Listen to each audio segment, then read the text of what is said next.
In a world where AAA studios try to pander to everyone, it's refreshing to have a game that's... No! The timing for the Ubisoft logo! Oh, little did Max know, he basically predicted the future subtly with that one. Oh, that was...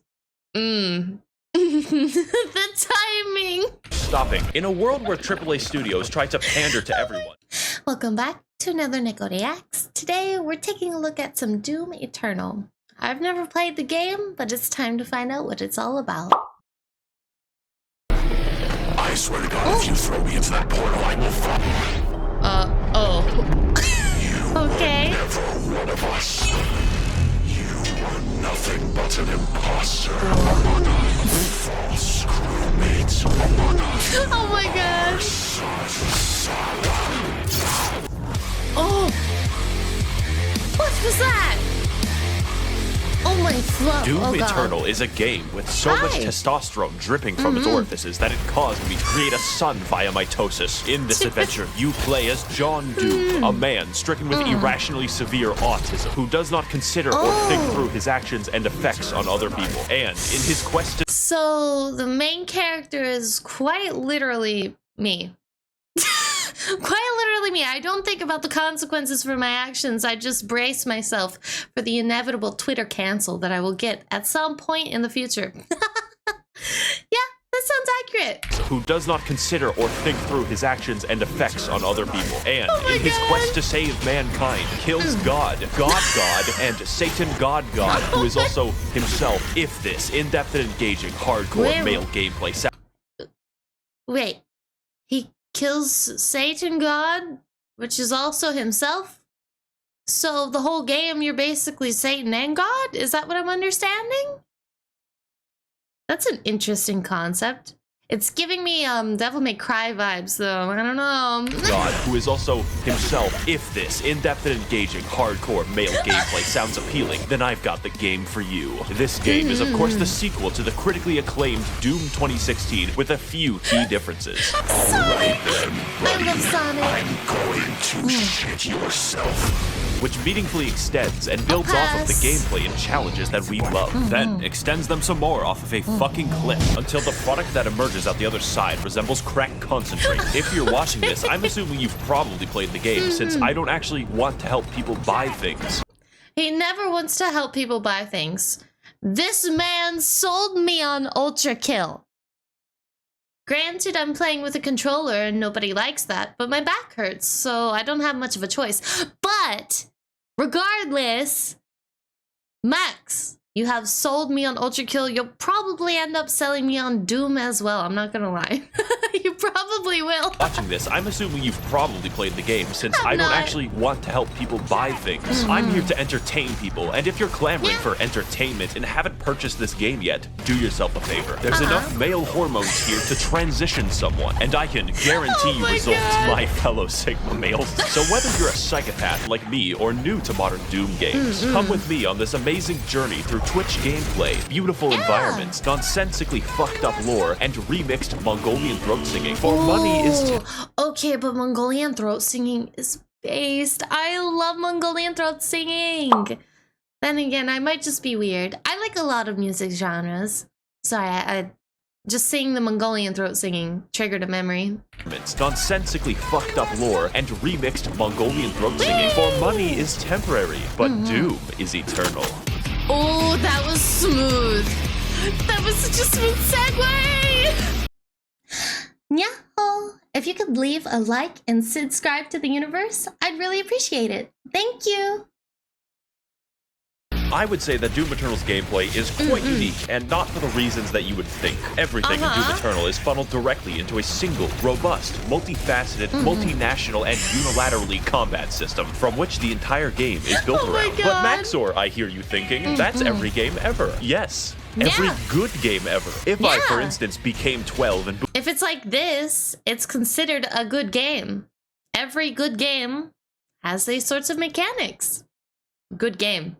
every game ever. Yes, every good game ever. If I, for instance, became 12 and booted up GTA 5, I would be able to do at least a dozen unfun activities. Doom's design is focused harder than the average Persona fan on his local playground, and that is special. I never played you Persona. will play the game in the way that is fun, or you will lose. So as good as 2016 was, a Polygon journalist... That's actually the best part of literally any game.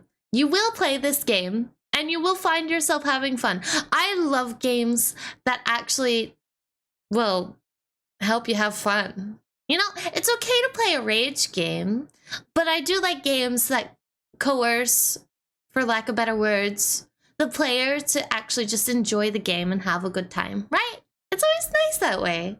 Game in the way that is fun, or you will lose. So as good as 2016 was, a Polygon journalist could beat the first half, and that's unacceptable, because yes, it is actually unfun to play games after having a lobotomy. In other games, I get to choose between things like stealth, vehicles, or outright combat, yet Doom Eternal asks the question, why not force you to use every mechanic all the time without stopping? In a world where AAA studios try to pander to everyone, it's refreshing to have a game that's... For the Ubisoft logo. Oh, little did Max know, he basically predicted the future subtly with that one.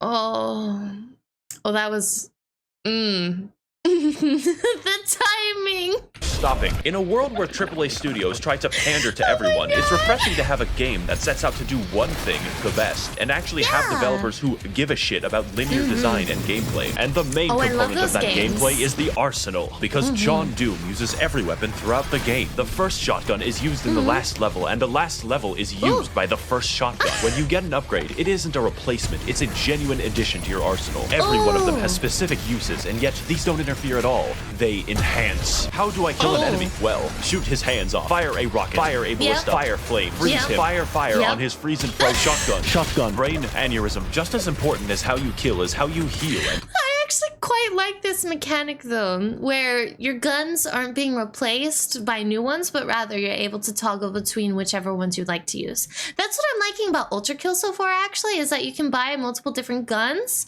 and you can just switch between them as you please. Although I have admittedly blown myself up. I have admittedly blown myself up more than once. Definitely more than once. But I love it when a game gives you just freedom of choice.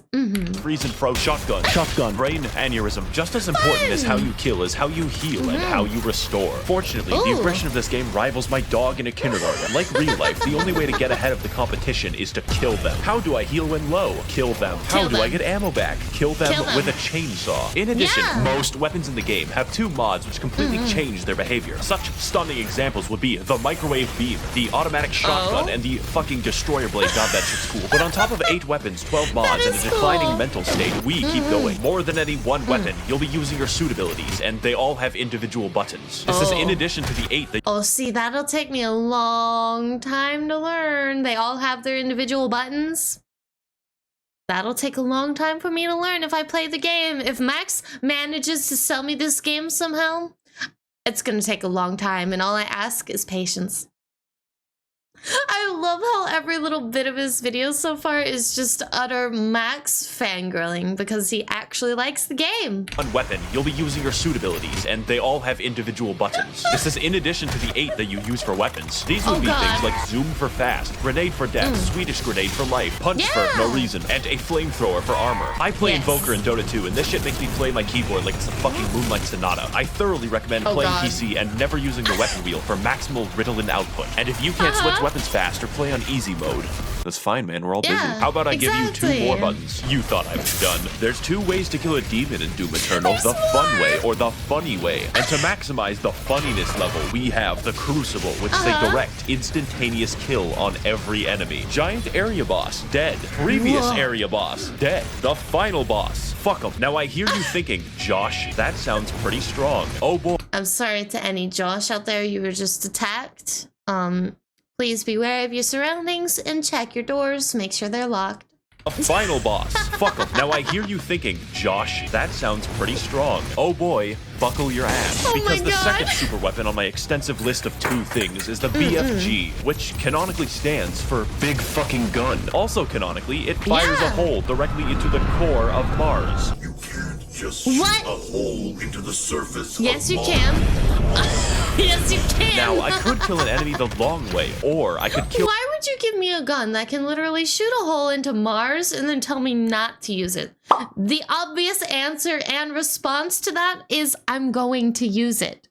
I hope I'm not alone on that. Now, I could kill an enemy the long way, or I Yeah. could kill him and his dog faster than Yeah. the ATF at Waco. It clears out Ooh. everything you can see instantly. I am so thankful the game limits how many times you can do this. Now, I understand that at first this Yeah. may seem complicated, but that just isn't true because the entire game is effectively a tutorial for hard mode. And because you're always learning as you play, it never feels stale. Doom even lets you choose what stats and runes to upgrade. I spec entirely No, is that a skill tree I spy? Was that a skill tree? Oh, is there a skill tree in the game? Hold on. I'm getting hyped up. I don't have this game. I like skill trees. Skill trees make brain go burp because I can make and do whatever I want. Mostly. For the most part. Mostly. Not all the time. I gotta know. I gotta take a look. It never feels stale. Doom even lets you choose what stats and runes to upgrade. I spec entirely into mobility and ammo, making my character a flimsy, crack-addled Yeah. spider monkey. As a side Accurate. note, we should release dozens or possibly We hundreds should. of macaques into New York City. Yes, they we can should. survive there. Why does Thailand get to keep all of the good monkeys? So what more is there to learn about Doom Eternal? Well, Oh my have you ever God. given thought to the various What? unwashed baboons that I'm fighting? The answer may shock you. Those are the... As you may have guessed, there are at least Was all of that on screen lore? Please tell me that wasn't lore. If that's lore, oh my gosh, there's a lot more to this game than I thought. I genuinely walked in thinking, all right, it's a Doom game. It's just, you know, shoot things, kill things, boom, you're done. If there's pages upon pages of lore, that's great. That's actually great. the answer We may love a shock fleshed you. out Those game. are the... As you may have guessed, there are at least 3, perhaps 4 demons in the game, which is a lot for Okay. someone who is a small, blonde anime lolly, such as myself. not But a it's the lolly, variety but- of the demons okay. that make the game interesting. Demons can fly, they can roll around like hedgehogs, contract obesity, and be bastards. Who is Sandy Loam? Who is Tsushima? Amy Rose? I didn't know she could stand. The point of the entire game, therefore, is to balance targets, Not the switch Sonic weapons, and scream jokes. internally as you repeatedly fail to be cool. Just like high school. What I'm getting at is every demon has completely different behavior and goals from one another. The Doom Hunter rolls around in a comically small tank. The zombies, like us, exist to die. And the Marauder produces controversy. He does a lot of damage, blocks your attacks, fights you at wild speeds, and can only be attacked after blatantly signaling so. I personally have no issue with him, as I find the challenge fun and engaging. And if you don't, I'm not saying you're wrong, I'm saying you're bad. I'm not getting into... If you don't find it fun, you're not wrong. You're just bad at the game. You know what? You're right.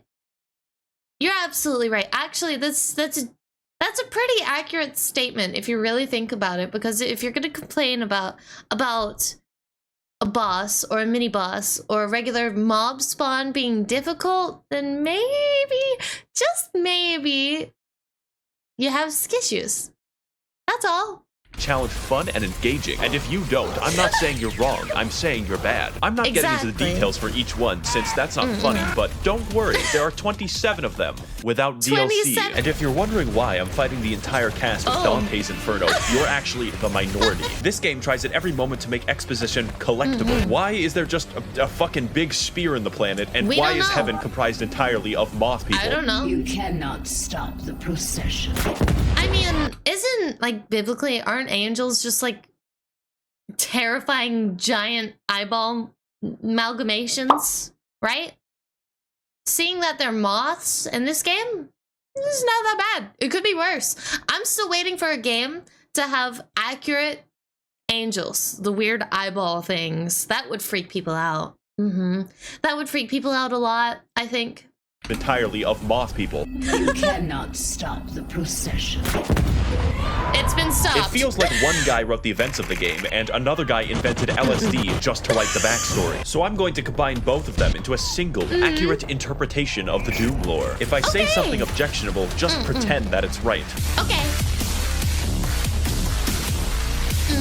If this is the game soundtrack, I love it. 1 Brazilian years ago, there was a guy named The Dad who was effectively God, and he made moths in lamp heaven called the Makers. Every 10,000 years, all moths combine their collective consciousness into one gigamoth called the Khan Maker, who is the Moth Pope. So the moths rule over the galaxy, sort of, until Earth happens, and then we start fucking everything up. The Moth Pope finds John Doom after a spree of murders, and he explains to her that yes, hell exists. It's weird that humans knew about hell before God. Anyways, the Moth Pope, after finding out that hell is real, very reasonably decides to sacrifice a planet to it. See, it turns out that God literally pieced the fuck out like 10 million years ago and let the moths do whatever they wanted. So now the Khan Maker cannot be replaced and cannot die, so she sort of goes insane from the constant immortality. Now the plan is to get some of that sweet hell energy by repeatedly sacrificing entire planets to the Dark Lord in exchange for it. Meanwhile, a sentient robot named Samuel Hayden is very busy on Mars. Earth has this problem called climate change, and we need to find a new energy source. So instead of something hard and difficult like solar power, Samuel Hayden is like, what if we extract this cool blue energy from hell? Also, it's on Mars. Okay. Earth does this until hell begins breaking into Mars and John Doom stops them, which is the plot of Doom 2016. This makes Samuel Hayden mad because he's funded by the Koch brothers and really doesn't want to build a windmill. So instead of destroying the demonic crucible, he just brings it back to Earth and catapults John Doom into the backstory planet. If you think that sounds unreasonable, just remember that we considered blotting out the sun before building a fucking solar panel. I only poo-poo farted for the good of humanity. Unsurprisingly, demons invade to recycle Earth into blue energy for the Moth Pope, so John Doom has to fight both Catholics and hell. And as you go through the game, you might notice that it just brings up random shit at will. Like, oh sorry, the Soul Factory is being held there by 2 gigantic titans, and it's like, those are huge titans. Those are actually huge. Oh my gosh. I haven't seen titans that big since... Oh gosh, what was that game called? Shadow of the Colossus. I haven't seen titans that big since Shadow of the Colossus. Genuinely, I have not. I have bad memory though, so I could be wrong. There could be definitely a bunch of other games I've played that have giants in it, but I don't remember. All that I have to say is that those are huge. And also, I don't know how accurate Max0r's retelling of the lore is, but from what I can understand is God has abandoned us. And he left the angels to pick up the pieces. Earth is running out of resources. And we're deciding to take said resources from hell directly.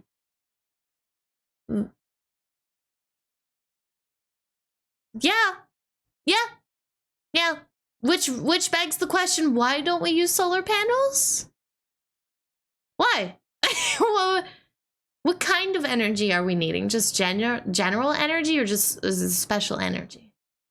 Get it will. Like, oh sorry, the Soul Factory is being held there by 2 gigantic Oh my titans. It's like, okay, I guess Attack on Titan is real now. Doomslayer, you'll need this knife to kill my son. Oh shit, what'd he do? He's the giant, uncontrollable demon titan. The plot of the main game, understate it, is psychotic and acts as an increasing checklist of galactically convoluted tasks. Just in this one game, John Doom finds an ancient city like 3 times, goes to the North Pole to kill Santa, fights Croatia, does a little trolling, does a little cockfighting, invades heaven, and permanently kills God, but we'll get back to that. Doom 2016 took place on— You can't just say that! You can't just tell me that the main character, the protagonist that you're playing as, goes and kills God. And then says, oh, but we'll get to that later. You can't! I need to know why! Please tell me why. Invades heaven and permanently kills God, but we'll get back to that. Doom 2016 took place on Mars, but this game has you slung around the universe on a fucking bungee cord, so I understand completely when people say they don't play Doom Eternal for the plot. They're just wrong. I play Doom Eternal for the plot, and that might sound strange to you, but Eternal's plot is pure insanity, and it does everything that it needs to. We are painfully aware that the plot exists as a contrivance because the environmental designer went fucking ballistic. I just don't care. I played every single level, gleefully wondering, oh... You know, I have a feeling he's just playing for both the plot, but more importantly, the fun. And that's all that matters. But I do have a question. I know that Doom is a series. Is Doom Eternal not... Like, does it not have any relation to the other games in the series? Or is it just a random spin-off, like a prequel or sequel? What does it add to the story of the game, if any? I really want to know that. I'm curious. Went fucking ballistic. I just don't care. I played every single level, gleefully wondering, oh boy, what stupid shit is next? I cannot fucking wait. So play the game for the plot. It is integral to the experience of Doom Eternal. Oh, but Max0r, there's a plot hole. How did the Doomslayer get the first? Everything I've said so far, except some of it, applies in full partially to the base game. But there's $40 reduce of DLC where the gameplay is faster, the challenge harder, and the plot somehow even fucking worse in all the right departments. 2016 was a walk. Eternal is Usain Bolt, and the ancient gods is fucking Venezuelan inflation. You thought it was over when John Doom beat the demons and destroyed all of heaven, but you were wrong. That's just the beginning. And with both parts of the DLC now fully out, it's the beginning of the end, right? Because there's no heaven, therefore all you have is hell and humans, right? I'd assume that's just the beginning of the end. Unless in some miraculous way, heaven just comes back and says, oh yeah, it was just a nap, don't worry about it. Like, will heaven come back? Heaven, but you were wrong. That's just the beginning. And with both parts of the DLC now fully out, my recommendation cannot be understated. Let's get into why, and more importantly, what? He loves this game, I love it. This section of the video is going to be different, far more structural, and aligned with the plot of the DLC. Because the gameplay isn't what's new about the product, it's the challenge and the story. I originally wrote an entire script for this and then trashed it because it doesn't truly communicate how this DLC drove me to insanity, and I hard cope by simping for 2D women. I will tell you if there's a very big gameplay change, but the point of the DLC is more of what's amazing. If you like Doom Eternal, you will like the DLC. Period. Okay, so Samuel Hayden, you might know him. I mean, that's all you really need to know, right? If a DLC comes out for one of your favorite games, you want to know if the DLC actually adds something more to the game to love, or if it's just a whole bunch of hubbub, right? I know for me, I don't like a whole bunch of hubbub, if I can avoid it. If you like Doom Eternal, you will like the DLC. Period. Okay, so Samuel Hayden, you might know him for his various appearances on political YouTube debates advocating for carbon positivity. It turns out that he's not a robot, he's a fucking angel. Also, John Doom's Alexa is God. That's not a joke or exaggeration. His name is Vega, and he is the physical remnant of God's consciousness in AI form. So Samuel, now a fucking divine being, wants you to revive him since both God and Satan are trapped in volleyballs. At this point, the video can't count as spoilers because it makes no fucking sense. The first DLC is essentially trolling because you kill God. Why? Well, obviously to revive Satan exclusively so you can fight him. What could go wrong? I have all the questions. The robot is an angel. You killed God to fight Satan. Does that mean you effectively demolished both the heavens and hell? But then the robot is also an angel. Does that mean that angel is like the successor, therefore God? I need to understand this. I'm quite invested, actually. I'm so curious as to what is this plot? Why? Well, obviously to revive Satan exclusively so you can fight him. What could go wrong? Of particular note here on the gameplay side is the final boss, who is Samuel Hayden. Because holy shit, this fight is hard. Also, the premise is ridiculous, and my enjoyment of the game is hurt by neither. Every aspect of this is speedy, fun, and everything else I've already said about the game in general. And when you finally beat Samuel and revive the Dark Lord, it turns out he's you. What? Yeah. The only thing in the world that could possibly kill John Doom himself. Devil May Cry, Virgil. Can be Wait. So if you're the devil, but you're also fighting the devil, does that mean you're effectively offing yourself? Oh. I can see why Max is just kind of brushing that off. He's like, yeah, don't pay attention to it. It's a little hard to make heads or tails of. And this holy blood. Ooh.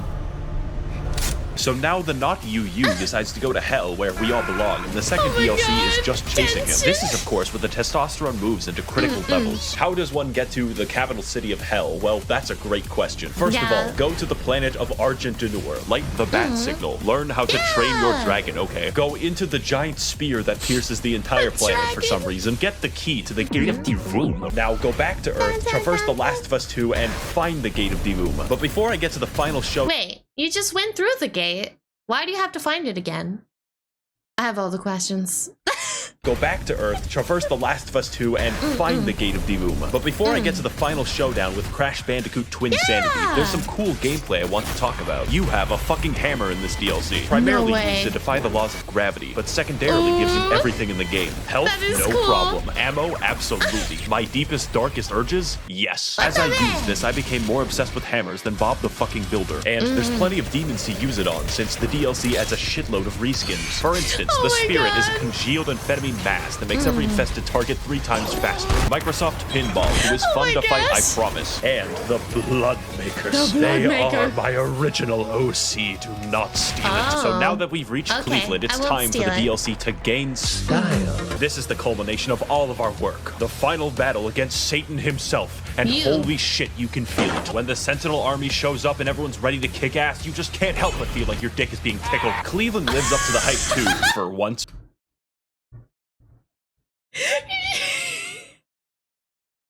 The utter excitement that Max is expressing for this game is absolutely thrilling, and I feel like that's exactly why he's able to sell me on so many games. I want to understand the lore of this game more, though, personally. To kick ass, you just can't help but feel like your dick is being tickled. Cleveland lives up to the hype too, for once, because it's a non-stop battle of epic proportions right up until the final boss. A lot of this stuff. is a universe which implicitly acknowledges your godlike power by making the only credible threat to you your identical twin with red eyes in a Gundam. That is called fucking gameplay, and it's a beautiful send-off right up until the man himself, who awkwardly waddles around the arena like a penguin, but that's fine, the fight is still cool. You're making fun of yourself! Wow, you know, it's so sad that Steve Jobs died of Ligma. Who the hell is Steve Jobs? Ligma balls. Got him! Now, before we defenestrate. That's not how the joke works. That's not how the joke works, but it's even funnier this way. Balls. Got him! Oh now, my God. before we defenestrate, there's a few details I want to talk about that truly complete this game, make it a real 10 out of good. Firstly, I would classify the music of this game as metal without guitars, and I fucking dig it so much. How do you make metal without a guitar? Well, you sample Mongolian throat singing and your lawnmower. It just sounds so good. Normally, music isn't very important, but it's so good that it becomes important. And the role it plays in setting your mood is vital. Also, the main composer— He has a really good point there. If a game doesn't have a good soundtrack, it's really hard to enjoy it. Because subconsciously, you'll find yourself attached to that soundtrack because it'll play at certain points of the game. Or it'll be like in the background while you're exploring the overworld type thing. So if it's not a good soundtrack, you're not going to enjoy the game and therefore have no connection to it. And therefore, you know, you're not going to play it. So it's really good that Doom has a good soundtrack. Good that it becomes important, and the role it plays in setting your mood is vital. Also, the main composer, Mick Gordon, like me, watches virtual YouTubers every waking second of his day. Great minds think alike. In fact, most of the music in this video is just Doom Eternal soundtrack. Guess you'll have to rewatch it over and over again to really listen.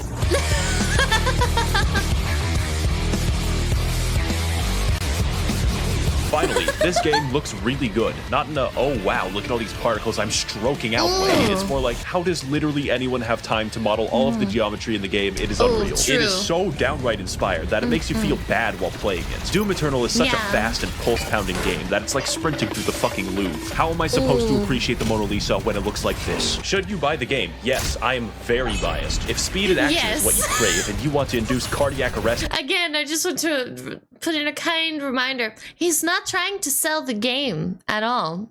Remember? He's not trying to. At all. He's definitely selling the game. Whether or not he's sponsored, I don't care. This is great. Yes, I am very biased. If speed and action is what you crave and you want to induce cardiac arrest early, this is your game. I would like to thank the Demonic Brotherhood funding this channel in exchange for their souls. If you would like to engage in blood sacrifice on my behalf, you can head to my Patreon to learn more. Thank you all for watching. And of course, Max. run, they're coming. Oh, okay. Goodbye! Thank you for tuning in to another NEKO Reacts. Have you played Doom Eternal? Do you like the story and plot, or do you just like the gameplay? Let me know in the comments below. Until then, please leave a like and subscribe, and I'll see you in the next one. Matane! Bye-bye!